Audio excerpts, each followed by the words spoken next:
Anda akan menyaksikan sebuah diskusi penting antara dua pandangan besar dalam sejarah umat manusia, Islam dan Kristen. Dua agama samawi yang memiliki jutaan pengikut, sejarah panjang, dan nilai-nilai luhur yang dipercaya berasal dari wahyu ilahi. Dalam video ini, para pembicara akan membahas perbedaan pokok dari kedua keyakinan, mulai dari pandangan tentang Tuhan, kitab suci, hingga peran nabi dan jalan keselamatan. Debat ini bukan ajang untuk menjatuhkan, tapi untuk memahami.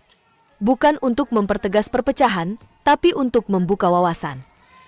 Kami mengajak Anda untuk menonton dengan hati yang terbuka dan pikiran yang jernih. Karena kebenaran tidak takut diuji, dan iman akan tumbuh saat dipertanyakan dengan cara yang benar. Langsung saja, mari kita ikuti debat antara dua tokoh hebat, mewakili dua keyakinan besar, dalam dialog yang menghargai perbedaan. Saya kan pencipta di ide saya. Aduh ya Allah. Manusia itu kan punya ide. Manusia adalah makhluk yang berakal budi. Akal budi itu yang menciptakan dengan kata-kata dari pikiran kita. Kita mencipta. Kita mencipta loh. Kita mencipta. Ada kalimat di kitab Anda itu begini. Mungkinkah seorang manusia benar di hadapan Tuhan? Mungkinkah seseorang suci atau tahir di hadapan penciptanya? Nah, siapa yang menciptakan dia? Ini kan masalah penciptaan itu kan kalimat. Ini berhubungan dengan kalimat, bukan daging. Ini makanya jangan seret-seret daging. Angel. Iya, teologi logos seperti itu.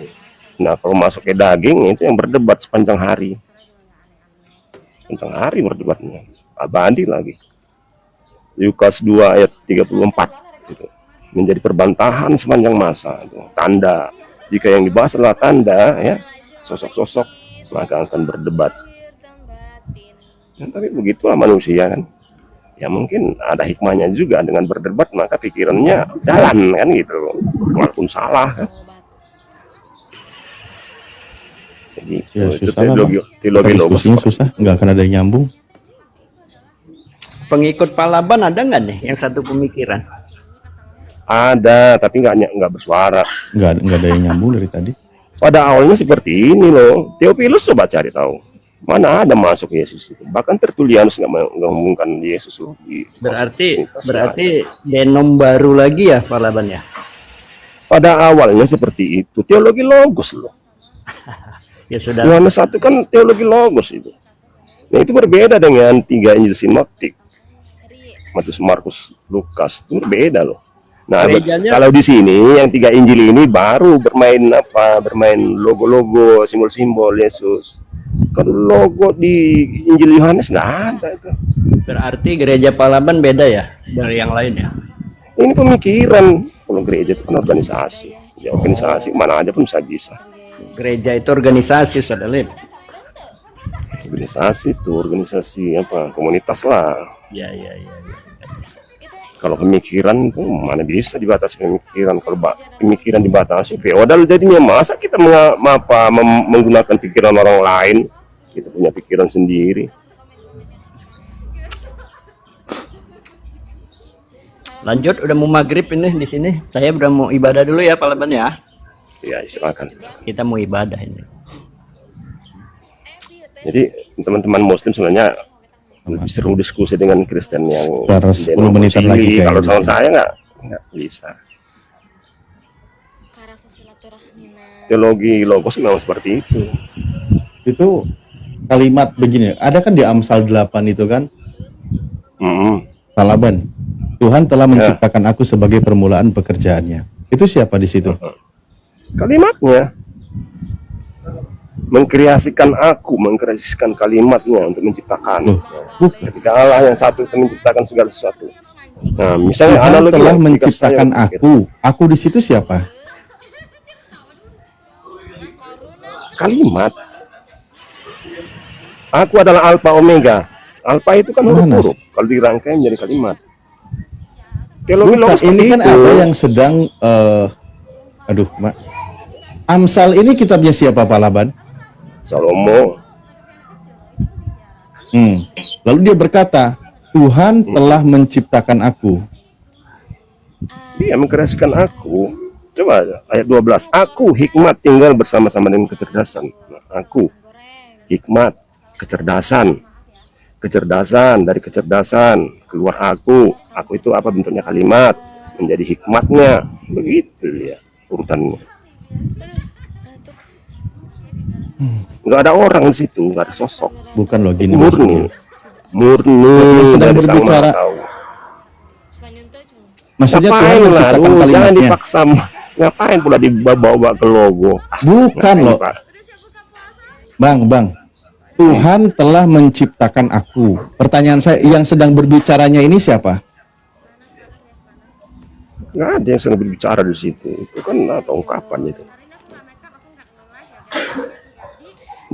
Itu ngerti ya saya nih maksudnya nih. Karena ini Salomo, maka aku adalah Salomo. Sama dengan begini, Musa ya. Akulah aku mengutus aku kepadamu. Kalau ditanya siapakah aku adalah Musa. Salah itu. Beda. Ini tentang penciptaan. Tuhan telah Bukan menciptakan aku. Di situ bilang. Di situ kan Salomo kan. Nah, gini, ini Yohanes 5 Yang ya. sedang berhikmat di situ siapa? Salomo atau bukan? Bukan. Salomo sementara berbicara tentang hikmat. Karena itu ayat 1 katakan, bukankah hikmat itu sesuatu? Itu tentang hikmat. Iya, hikmat. Dia berbicara, dia sedang berhikmat. marah. Dia berbicara, Tuhan telah menciptakan aku. Pertanyaan saya, yang diciptakan oleh Tuhan di situ siapa? Itu Kalimatnya. Dikreasikan kalimatnya. Oleh Sang Maha Taunya. Sang Tuhan pengetahuan menciptakan itu kalimatnya, mengkreasikan gitu menjadi maksudnya. kalimat. Itu yang diciptakan. Iya, Tuhan sedang menciptakan kalimatnya gitu maksudnya. Iya, lebih ke sana dia.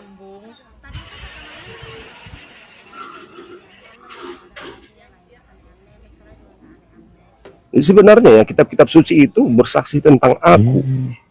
Itu Yohanes 5 ayat 39. Beritakan, coba pengen dengar saya.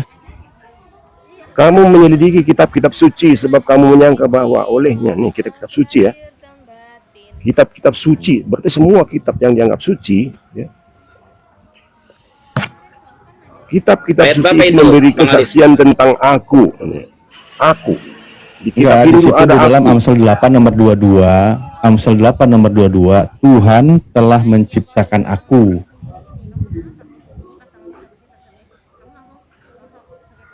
Iya, aku itu Sebagai adalah kalimat. permulaan pekerjaannya. Bapa mengutus aku, Bapa mengutus kalimat. Kan begitu. Bapa itu Sang Maha Tahu. Apa yang diutus dari Sang Maha Tahu? Ya, berarti Kalimatnya. di situ Aku. maksud Anda Tuhan menciptakan kalimatnya gitu. Iya, begitu. Ah, Yesus disebut sebagai kalimat, logos. Gak ada hubungannya dengan Yesus itu.